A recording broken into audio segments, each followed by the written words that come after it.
We have Abraham Bolden is joining us. He's the only guest we have today, and this is someone whose story has fascinated me.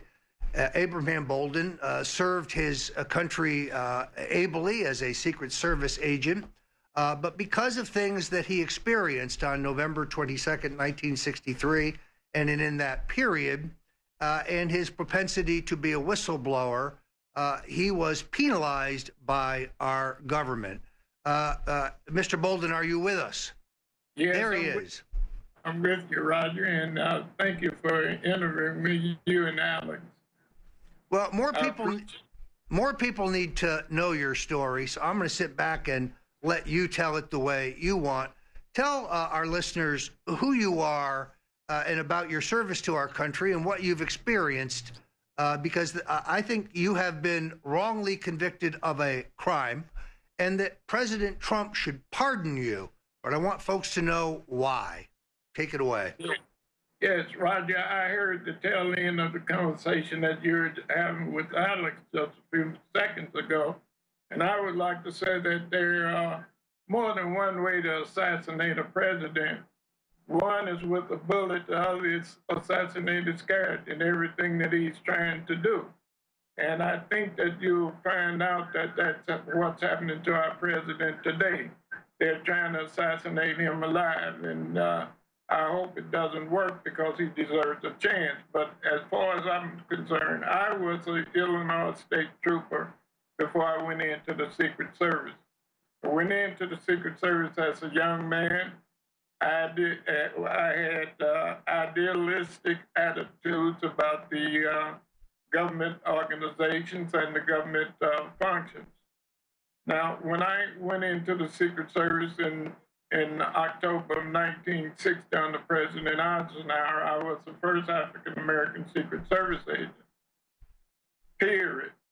Now, I went into the Secret Service and was stationed in Chicago, Illinois. After Kennedy won the election, I was stationed in Chicago, Illinois, and he was coming to Chicago in order to make a visit to Chicago for a convention that Mayor Daley was giving at McCormick Place. I was a new agent, and in 1961, on April the 28th, when the president arrived at McCormick Place, they, Secret Service agents, had positioned me in front of a washroom, which was very degrading for the plainclothes Secret Service agent. They removed me from my position, which was by the entrance door where the president was supposed to go through, and put me in front of a washroom downstairs. Now, being a new Secret Service agent, I couldn't complain too much, but when the president came at 8:30, his motorcade arrived. And fortunately for me, as fate would have it, the first thing that the president wanted to do was use the washroom. And there I stood. So when the president came down the steps, he was accompanied by all the elite officials, the people, Mayor Daley, who had put over the president in electoral votes so far as Illinois was concerned by about 8,000 votes. So now here comes the president, walks down the stairs, and he stops in front of me. And he asked me, he said, "Are you a Secret Service agent, or are you one of Mayor Daley's finest?" I said, "I'm a Secret Service agent, Mr. President." The president looked at me after one of the agents had told him my name and said, "Mr. Bolden, has there ever been a Negro agent on the Secret Service White House detail in Washington, D.C.? I said, "Not to my knowledge, Mr. President." He said, "Would you like to be the first?" I said, "Yes, sir, Mr. President."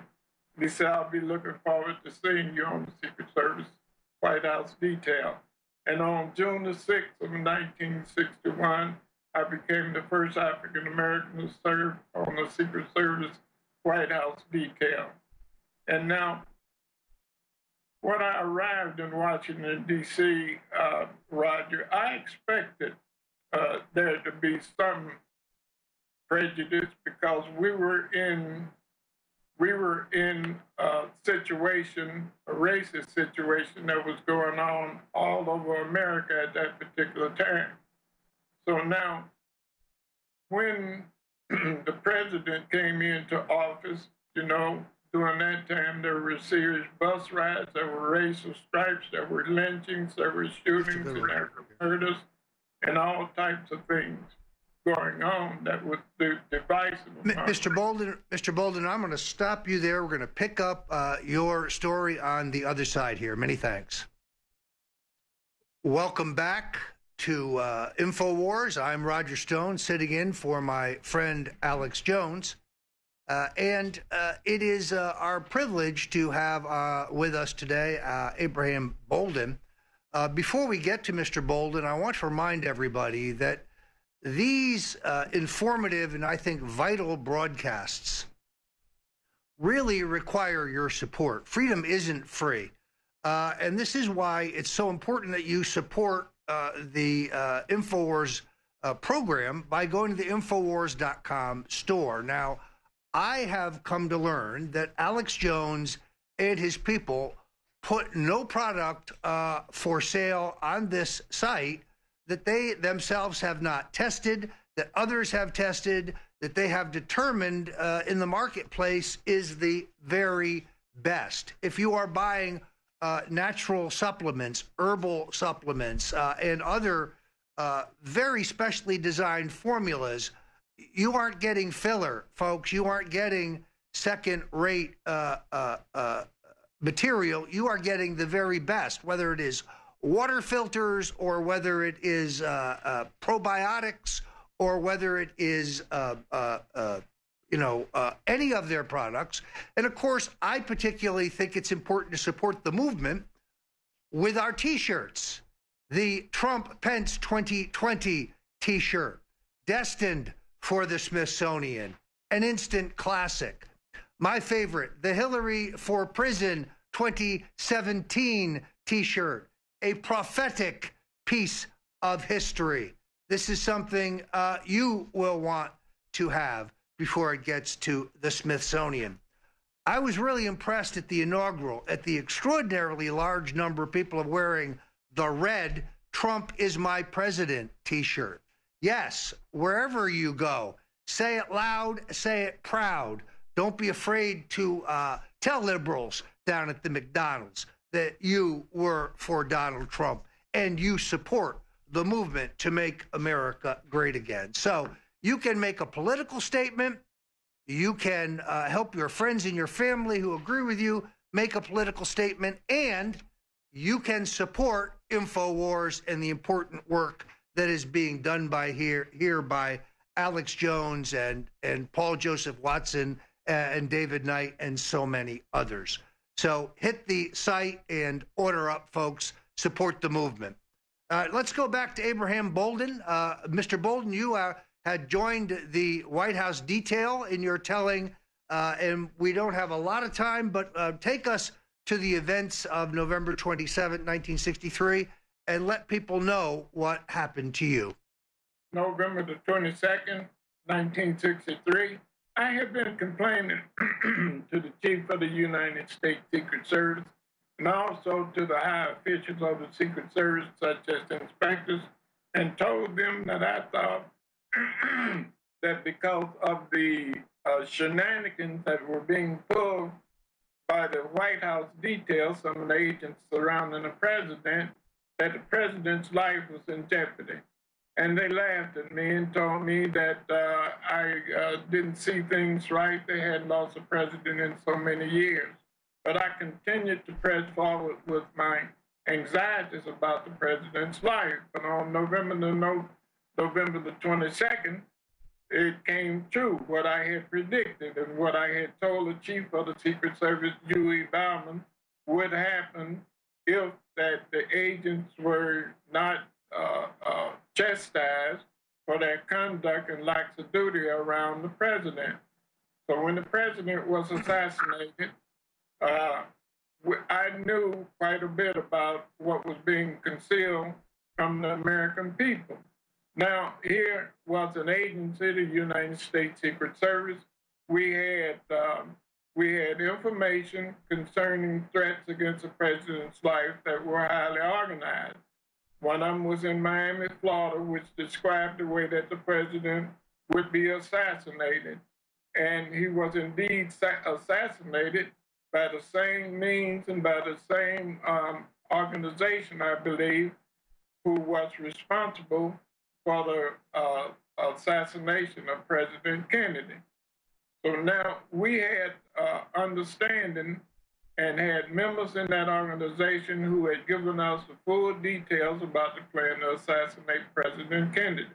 We also had in Chicago the same thing. So when the president was assassinated on November the 22nd of 1963, I saw a major cover-up that was going on. And it was an affront to the American people what I witnessed. I witnessed evidence being destroyed. I witnessed so many different things that were going on that was corrupting the investigation of the Warren Commission. And so I felt the duty to do something about it. So I wanted to come to testify before the Warren Commission that Johnson had appointed. So when I went to Washington, D.C. on May the 17th of 1964, I tried to contact J.D. Rankin, but the Secret Service had already decided that I had to go because of my complaints. So they brought me back to Chicago, charged me with a federal crime, and sent me away to prison for a period of 6 years.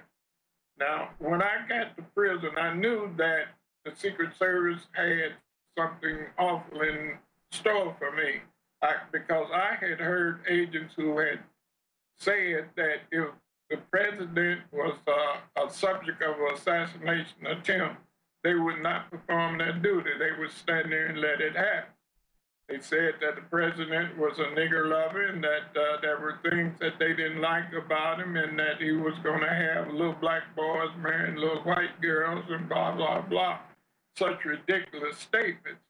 Now, so when I went to Washington, D.C., and they brought me back to Chicago, they framed me up and accused me of trying to sell a document. Now, this document was no more than a case report that was going to the probation office. Anyway, any attorney could have solicited that document. Now, I knew that. But these counterfeiters who the government used to testify against me did not know that this document was not classified. It was no good. And plus the fact that I had turned over the document to another agent as I was instructed. Agent Bolden, let me stop you there because you've done a great job of laying out your experience. It is very clear to me that you are a classic whistleblower, that you were punished with trumped-up charges to silence you about your serious doubts regarding the truth of the Warren Commission. And I know, despite the fact that you are a compelling and articulate spokesman for what happened to you and your life's experience, that the mainstream media has a greater interest in covering up your story and not giving you the opportunity to tell the American people, what really transpired. Now, as the first African-American to serve on a White House detail, you're a historic figure, much in the way that, say, Barack Obama is a historic figure as our first African-American president. And that's why I think it is vitally important that President Trump hear your story, know your story, and give you the pardon that you are due. You are an innocent man. You were framed. It is now obvious that you are framed. So when I hope President Trump releases, I believe it's in 2017, releases the rest of the JFK assassination documents, he could send a strong signal anytime between now and then by giving you the pardon you so richly deserve. I thank you for joining us today. We're a little out of time because of my travails this morning with a suspicious driver, but I thank you for joining us here at Infowars.com. Thank you very much, sir. It was my joy in being with you. Thank you very much, and thank Alex Jones also. Many thanks. All right, I'm Roger Stone. We are here on InfoWars, an eventful day. It seems to me that the Russian narrative is being driven largely because the Obama administration did, in fact, conduct surveillance on candidate Trump, despite their denials and their efforts today in the mainstream media to convince people otherwise. I would point out to you that the Watergate break-in was in June of 1972, and Nixon and his men kept a lid on it so effectively that Nixon won the 1972 election in a 49-state landslide.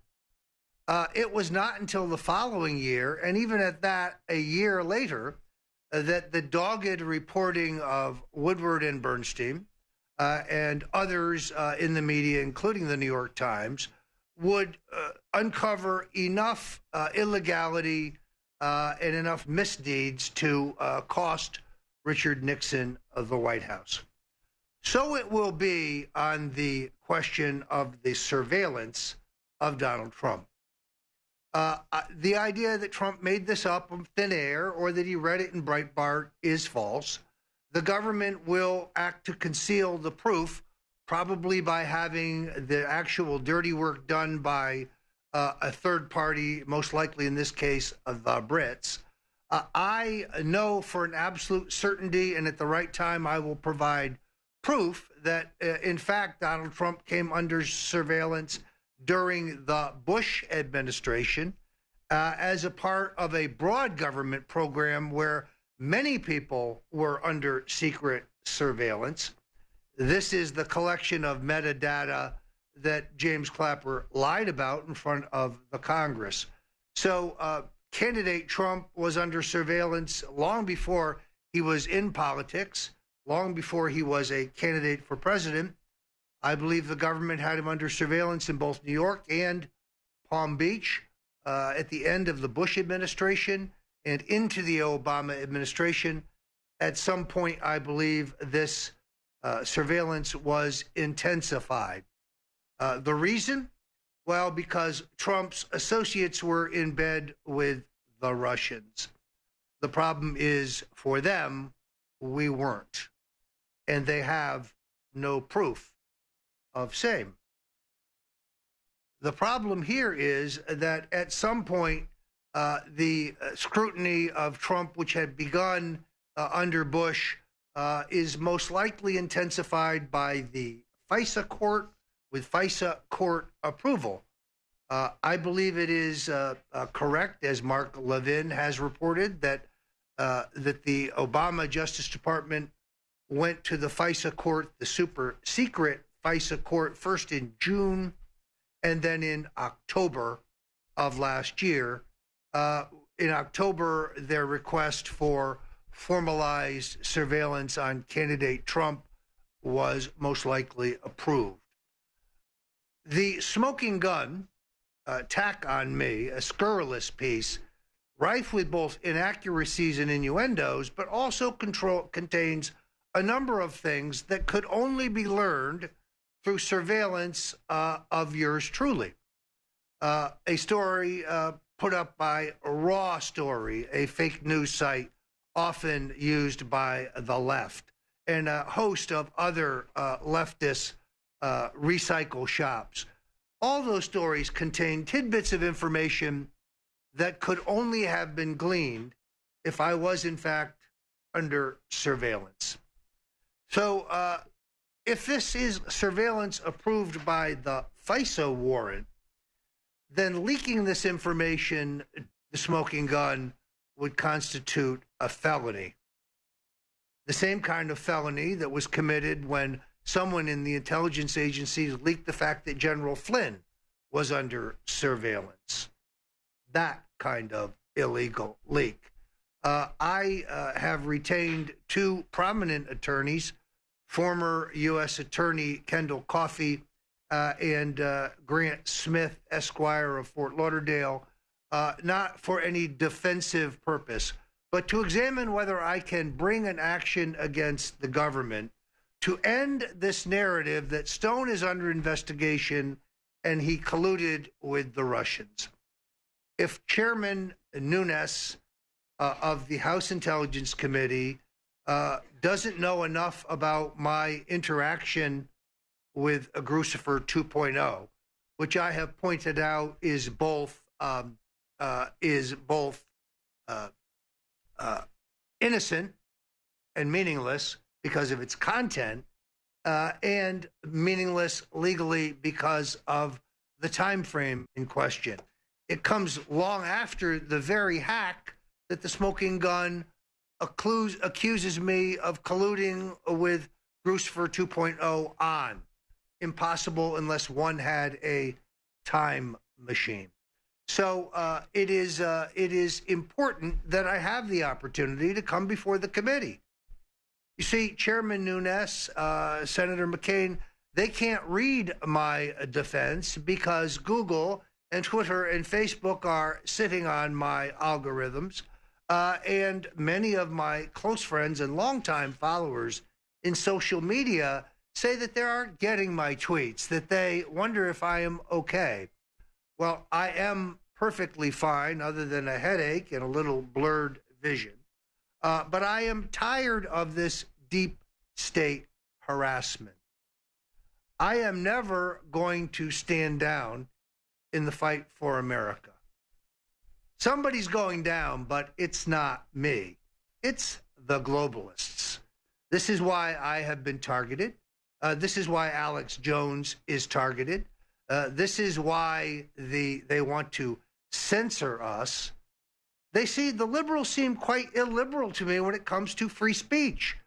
They hate free speech. They hate the First Amendment. Oh, they love it if it's theirs. But if it's your free speech, well, then they're not so interested.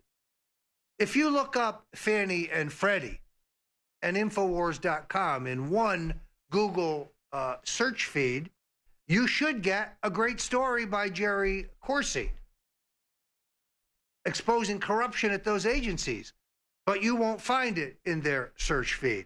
Google, stop playing games. I'm Roger Stone. Thanks for joining me here at InfoWars. We'll be right back.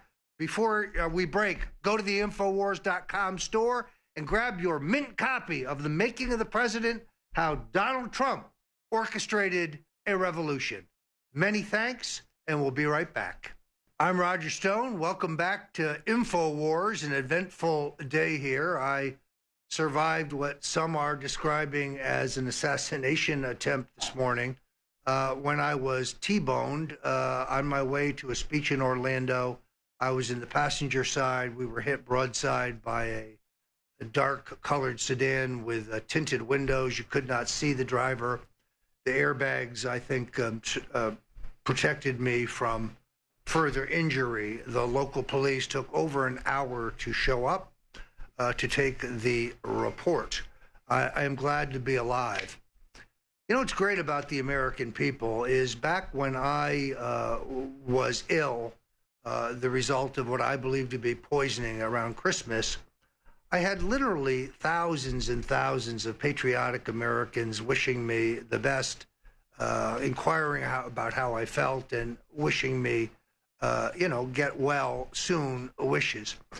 Today, when I tweeted immediately that I had been in this horrific accident, the outpouring of Americans, particularly those on Infowars.com, has been heartwarming and really helpful at a time when I have a terrible headache and I'm tired of the constant assaults of the deep state. So I thank you if you have contacted me today or in the past. If you have not gotten your copy of The Making of the President 2016, how Donald Trump orchestrated a revolution, this is the inside story about how alternative media with Infowars.com in the forefront really changed the equation, how the the monopoly on political information that was held by the mainstream media and the big three networks and the two cable networks was finally broken in 2016, and how Donald Trump went into traditionally Democratic areas, scoring far better than Mitt Romney or John McCain has ever been able to do among working class white Democrats, doing better among African Americans than Romney, and pulled off one of the great political miracles of a lifetime. Yes, if you buy it through InfoWars, you will get a signed copy. My wrist is killing me, but we are, I think, now keeping pace with orders. If you have had to wait for your signed copy, we apologize for that, but my word is good. It is forthcoming. This is a great read for anyone who wants to understand how Trump pulled this off, but more importantly, the entire Russian narrative. If you want to know what happened vis-a-vis Russia, it's all in this book. How what began as a Hillary Clinton campaign meme became the basis for a fraudulent federal investigation into candidate Trump. I cannot commend it to you highly enough, but perhaps that's because I wrote it. The book has no index. There is a method to my madness, and at some point I will probably post an index online. But in Washington, if you write an important book, the people who live there will go to the index and see if they are listed. Only look up the section on them and not read the rest of the book. I lived in Washington. I get the game. So that is why there is no index. I hope you enjoy reading it as much as I enjoyed writing it.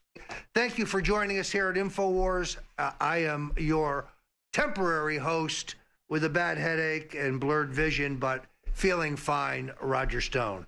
Thanks, and victory or death.